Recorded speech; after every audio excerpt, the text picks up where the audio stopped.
Hi friends. Bank వడ్డీ కంటే ఎక్కువ వడ్డీ రావాలా? అయితే ఎలా పెట్టుబడి పెట్టాలో హడ్సన్ టేలర్ జీవితం ద్వారా తెలుసుకుందాం. మన ప్రార్థనలు మన ఇంటి వారిని, మన పిల్లల్నే కదిలించలేని ఈ రోజులలో ప్రార్థన ద్వారా మనుషులను కదిలించగలం అని నమ్మి రూఢిపరిచిన గొప్ప వ్యక్తి హడ్సన్ టేలర్ జీవిత చరిత్ర క్లుప్తంగా తెలుసుకుందాం. దేవుని ద్వారా మనం మనుషులను కదిలించగలం. ఎలాగంటే ప్రార్థన ద్వారా. ఇది హడ్సన్ టేలర్ యొక్క దృక్పథం. హడ్సన్ టేలర్ చైనా దేశంలోని సముద్ర తీర ప్రాంతమునకు కాక లోపలి గ్రామాలలోనికి మొదటి మిషనరీగా వెళ్ళారు. మరియు ఆయన చైనా ఇన్లాండ్ మిషన్ అనే సంస్థ వ్యవస్థాపకుడు కూడా. నా కోసం చైనాకు వెళ్ళు అని పరలోకం నుండి విన్న డిసెంబర్ నెలలోని ఆ రోజున ఈ యుక్త వయసులో ఉన్న ఇంగ్లీష్ యువకుడు తన దృక్పథాన్ని నిరూపించుకోవడానికి బయలుదేరాడు. సువార్త ప్రకటన గూర్చి నమోదు చేసిన పుస్తకాలలో ఆయన విజయవంతంగానూ అద్భుతంగానూ ఆ పని చేశారు అని చదవడానికి ఎంతో ప్రోత్సాహకరంగా ఉంటుంది.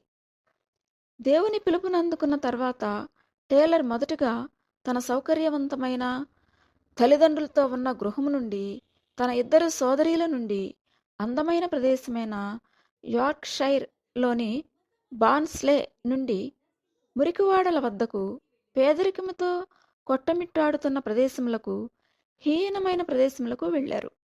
టేలర్ పనిచేయుటకు వైద్యానికి సంబంధించిన పరిజ్ఞానాన్ని సంపాదించుకొనుట మాత్రమే కాక కొత్త ప్రదేశంలో అపాయకరమైన పరిస్థితుల్లో జీవించటం మరియు దేవుడు తప్ప మరి ఒక తోడు లేని ఒంటరి జీవితం జీవించటం ఎలా అని నేర్చుకొనుటకు ఉద్దేశపూర్వకంగా అలాంటి ప్రదేశాలకు వెళ్లారు.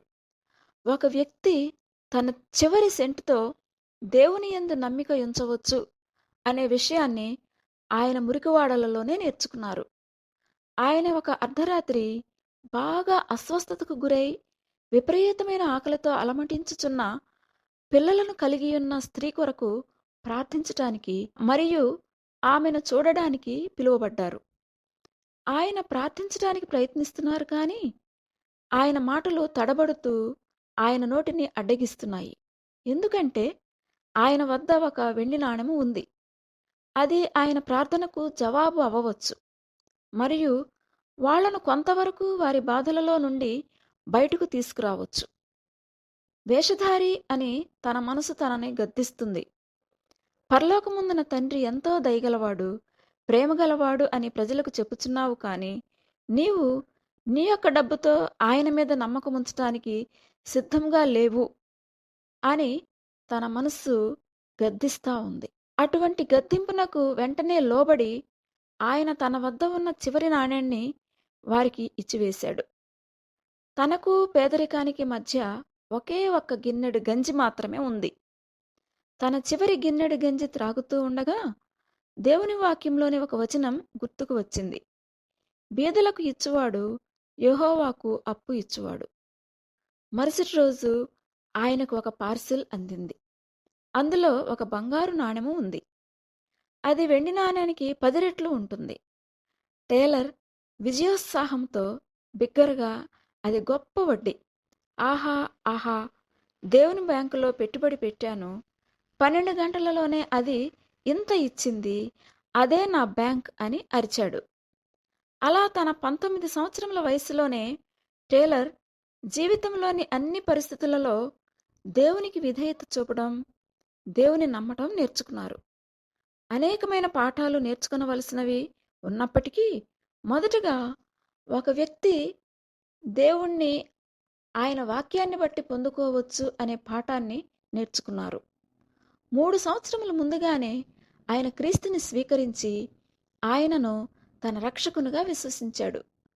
తన తల్లిదండ్రుల ఆత్మీయ జీవితము అంత చురుకుగా లేదని గ్రహించినప్పటికీ వారితో కలిసి ఒక బాధ్యత లాగా చర్చికి వెళ్తూ ఉండేవారు. ఒకరోజు ఇంటి వద్ద ఒంటరిగా చదువుటకు ఏమైనా దొరుకుతుందా అని చూశాడు. ఒక సువార్త కరపత్రిక తీసుకుని చదవటం ప్రారంభించాడు. ఖచ్చితంగా అదే సమయంలో 70 మైళ్ళ దూరంలో తన తల్లి ఆమె కుమారుని యొక్క రక్షణను గురించి ఆతృతతో ప్రార్థిస్తుంది. అదే రోజు టేలర్ తన మొదటి ప్రార్థనను చేశాడు. జవాబు దొరికింది. ఆయన క్రీస్తులోనికి మారాడు. ప్రార్థన, ప్రార్థనకు జవాబు, అదే తన జీవన విధానం అయింది. తన ప్రార్థన ద్వారా మనుషులను కదిలించటం ఆయన నేర్చుకున్నారు. తన అవసరతల కొరకు ఏ మనిషిని అడగలేదు. తన అవసరతలన్నింటినీ ప్రభువు పాదాల వద్ద ఉంచేవాడు. తను మురికివాడలలో ఒక డాక్టర్ గారి వద్ద పనిచేయుచుండగా ఆ డాక్టర్ గారు తనతో ఇలా అన్నారు: టేలర్, నీకు జీతం ఇవ్వవలసిన విషయాన్ని సమయానికి నాకు గుర్తు చెయ్యి. ఎందుకంటే నేను చాలా బిజీగా ఉంటాను. అంతేకాక మర్చిపోతుంటాను కూడా అని. అయితే ఆయన అనుకున్న విధంగానే మర్చిపోయాడు. కానీ టేలర్కు తెలుసు, చైనాలో తను అడగడానికి దేవుడు తప్ప తనకెవ్వరూ లేరని. అందువలన తను దేవుణ్ణి అడిగారు, ఆ డాక్టర్ గారికి గుర్తు వచ్చేటట్లు చేయమని. 3 వారాల తర్వాత డాక్టర్కు జ్ఞాపకం వచ్చింది. అది ఎప్పుడంటే తన వద్ద ఉన్న డబ్బంతా బ్యాంకులో వేసిన తర్వాత. టేలర్ కంగారు పడ్డాడు. అది శనివారము. తన వద్ద ఇంటి అద్దె కట్టుటకు డబ్బు లేదు. ఆహారము తెచ్చుకొనుట కొరకు కూడా తన వద్ద డబ్బు లేదు. రాత్రి 10 గంటల వరకు పనిచేస్తూ ప్రార్థిస్తూ ఉన్నాడు. సంతోషించదగ్గ విషయం ఏమిటంటే తను ఉంటున్న ఇంటి ఓనరు తన ఇల్లు అద్దెకు ఇచ్చిన స్త్రీని ఎదుర్కొనవలసిన పరిస్థితి రాలేదు. తను వెళ్ళిపోవడానికి సిద్ధపడుచుండగా డాక్టర్ గారు తనని ఆశ్చర్యపరిచారు. నీవేమనుకుంటున్నావు? ఇప్పుడే నా పేషెంట్ ఒకరు వచ్చి బిల్లు కట్టారు. అతడు నా ధనికులైన పేషెంట్స్లో ఒకడు. తను నిజానికి ఎప్పుడు నాకు చెక్ ఇస్తాడు, కానీ ఈరోజు శనివారం రాత్రి 10 గంటలకు డబ్బు తీసుకుని వచ్చాడు. ఏది ఏమైనా కానీ టేలర్, ఈ నోట్లు తీసుకో. నా వద్ద చిల్లర లేదు. ఇంకా నీకు రావలసిన జీతాన్ని వచ్చే వారం ఇస్తాను. గుడ్ నైట్ అని చెప్పి వెళ్ళిపోయారు. టేలర్ ప్రార్థనలకు జవాబు దొరికింది. తను అద్దె కట్టడం మాత్రమే కాదు, ఇంకా కొన్ని వారాల వరకు తన చేతిలో డబ్బులు ఉన్నాయి.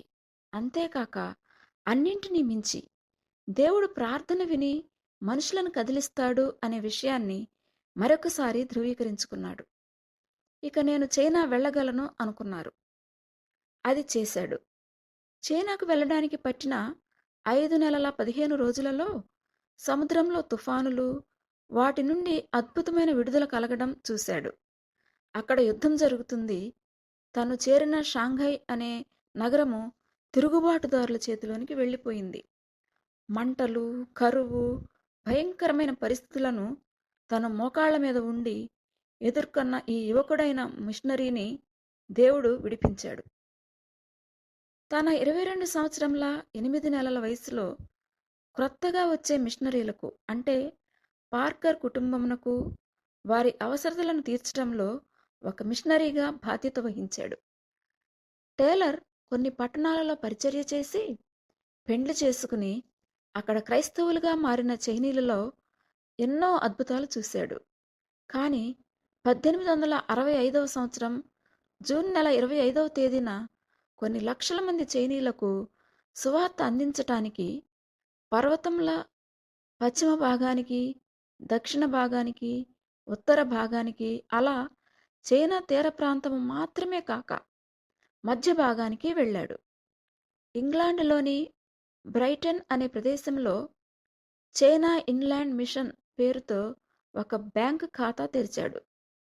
అందులో 10 పౌండ్లు, అంటే $50 జమ చేశాడు. తన మొదటి గురి ఏమిటంటే 24 మంది చైనాలో పనిచేసేవారు కావాలని. తరువాత మే నెలలో 24 మంది సముద్ర ప్రయాణం చేసి వచ్చేశారు. తర్వాత ఇంకా 70 మంది, ఇంకా 100 మంది, చివరిగా 800 మంది కంటే ఎక్కువ మంది మిషనరీలు వచ్చి చైనాలోని అంతర్గత భాగాలలో కొన్ని మైళ్లలో వ్యాపించి సేవ చేశారు. నిజానికి ఈ విశ్వాస వీరుడు మనం మనుషులను ప్రార్థన ద్వారా కదిలించవచ్చు అనే విషయాన్ని బాగుగా నేర్చుకున్న వ్యక్తి. హడ్సన్ టేలర్ 1905 సంవత్సరంలో తన ప్రియమైన చైనా దేశాన్ని కమ్యూనిస్టులు తమ చేతిలోనికి తీసుకొనక ముందు చనిపోయారు. ఆయన అక్కడ ఉన్న రోజులు సువార్త విపరీతంగాను, విస్తారంగాను ప్రకటింపబడిన రోజులు. మారు మనసు పొందిన చైనీయులు ఒక గొప్ప సమూహముగా పునరుత్థానులై పరలోకంలో ఆయనను ఆశీర్వదించబడినవాడా అని సంబోధిస్తారు. మరియు అనేక మంది దేవుని సేవకులు ఎవరి జీవితాలైతే హడ్సన్ టేలర్ జీవితం ద్వారా మార్చబడ్డాయో వారు కూడా వారి రైలులో వెంబడిస్తారు. మరి మీరు నేను కూడా అటువంటి ధన్యకరమైన ప్రయాణాన్ని కొనసాగించగలమా? మనకు ఎటువంటి అవసరతలు ఉన్నా మనం కూడా మనుషుల వైపు చూడకుండా దేవుని అడుగుదాం, పొందుకుందాం. ప్రార్థన, ప్రార్థనకు జవాబు పొందుకొనుట, ఇదే మన జీవన శైలిగా మార్చుకొనుటకు ఈ నూతన సంవత్సరంలో దేవుడు తన కృపను మనకందరికీ అనుగ్రహించునుగాక. ఈ వీడియో మీకు నచ్చితే లైక్ చేయండి friends. Me friends and family మెంబర్స్కి షేర్ చేయండి. మీ తీర్మానం ఏమిటో కామెంట్స్లో తెలియచేయండి. మరొక మంచి బయోగ్రఫీతో మరలా మీ ముందుకు వస్తా. Thank you. May God bless you.